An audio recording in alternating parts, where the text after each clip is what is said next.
বাংলাদেশে প্রায়ই এমন ঘটনা ঘটে, যেখানে অসাধু কীটনাশক ব্যবসায়ীর ভুল পরামর্শে কৃষকের ধানক্ষেত পুড়ে নষ্ট হয়ে যায়। বিভিন্ন সংবাদমাধ্যম এবং ইউটিউবে এ ধরনের ঘটনা নিয়ে প্রকাশিত প্রতিবেদন থেকে এর বিবরণ পাওয়া যায়। এবার পুড়েছে গাইবান্ধার বাগদাবাজারে ৩ বিঘা জমির ধান। বগুড়ার শাহজাহানপুর ছত্রাক ও মাজরা পোকা দমনের জন্য স্থানীয় এক কীটনাশক ব্যবসায়ীর ভুল পরামর্শে এক কৃষকের ২ বিঘা জমির ধান পুড়ে যায়।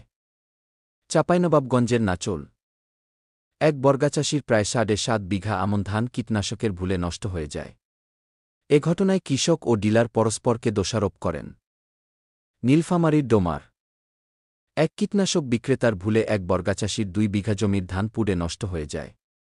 মাজরা পোকার আক্রমণে ওই কৃষক দোকানে গিয়ে ভুল ওষুধ কিনেছিলেন। লালমিরহাটের কালীগঞ্জ কীটনাশক ব্যবসায়ীর ভুল পরামর্শে ৬ বিঘা জমির ধান নষ্ট হয়। উপজেলা কৃষি অফিস তদন্ত করে এবং অপরাধ প্রমাণিত হলে অভিযুক্ত ডিলারের লাইসেন্স বাতিলের কথা জানা। গাইবান্ধার সুন্দরগঞ্জ আগাছানাশক ব্যবহার করে এক কৃষকের বোরো ধান পুড়ে যায়। ক্ষতিগ্রস্ত কৃষক কীটনাশক ব্যবসায়ীর বিরুদ্ধে অভিযোগ দায়ের করলে স্থানীয় কৃষি কর্মকর্তা নিশ্চিত করেন। ক্ষতির কারণ অসাধু ব্যবসায়ীর ভুল পরামর্শ।